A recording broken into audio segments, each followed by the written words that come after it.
বাচ্চাদের টিফিনে হোক আর বিকেলে নাস্তায় আমরা কিন্তু সবাই নুডলসটাই প্রেফার করি।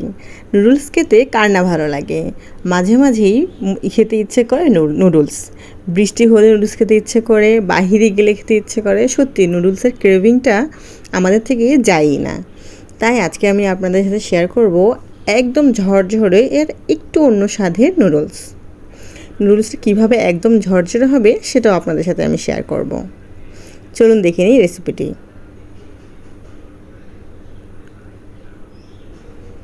এখানে আমি 2টা ম্যাগি নুডলস নিয়েছি। এখানে পানির মধ্যে আমি দিয়ে দিলাম 2 টেবিল স্পুন রান্নার নর্মাল তেল।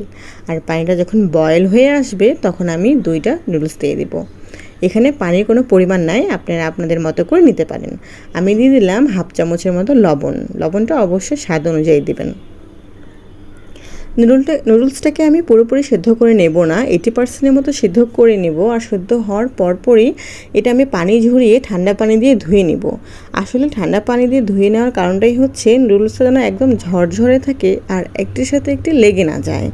অবশ্যই এটা খেয়াল রাখবেন যে নুডলসটা যেন একদম একটির সাথে একটি লেগে না যায়, তাহলে কিন্তু নুডলসটা ঝরঝরে থাকবে না। এখানে আপনারা দেখলেনই আমি প্যানের মধ্যে তেল দিয়ে পেঁয়াজ কুচি, রসুন কুচি ও মরিচ কুচি নিয়েছি। দিয়ে দিলাম হাফ চামচ শাহি জিরা, দিয়ে এটাকে আমি ভালো করে ভেজে নেব।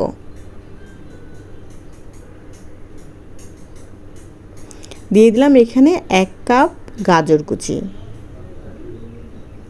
বাচ্চাদের টিফিনে নুডলস দিলে কিন্তু একটু হেভি করে দিতে হয়, তাই এটাই আমার জন্য হচ্ছে ভালো আর কি। এখানে দিয়ে দিলাম 1/4 কাপ ক্যাপসিকাম। দিয়ে দিলাম হাফ চামচ জিরার গুঁড়া আর একটু স্বাদ মতো লবণ।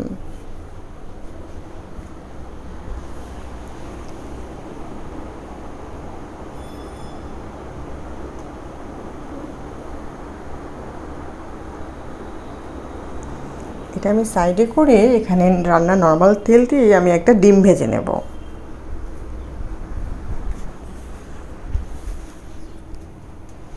আপনারা আপনাদের স্বাদ অনুযায়ী 1টা বা 2টা ডিম ভেজে নিতে পারেন। আমি ডিমের মধ্যে 1 চিমটি লবণ দিয়ে এটাকে ঝুরি করে ভেজে নেব। ডিমটা কিন্তু অবশ্যই সাইড করে ভেজে নেবেন, না হলে সবগুলো ডিম সবজির মধ্যে লেগে যাবে। তারপরে আমি ঝরিয়ে রাখা পানিতে যে নুডলস থেকে যে পানি ঝরিয়ে রেখেছিলাম সেই নুডলসটা আমি এখানে দিয়ে দিলাম।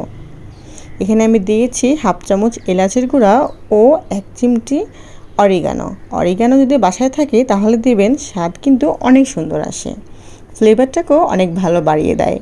আর না থাকলে স্কিপ করবেন।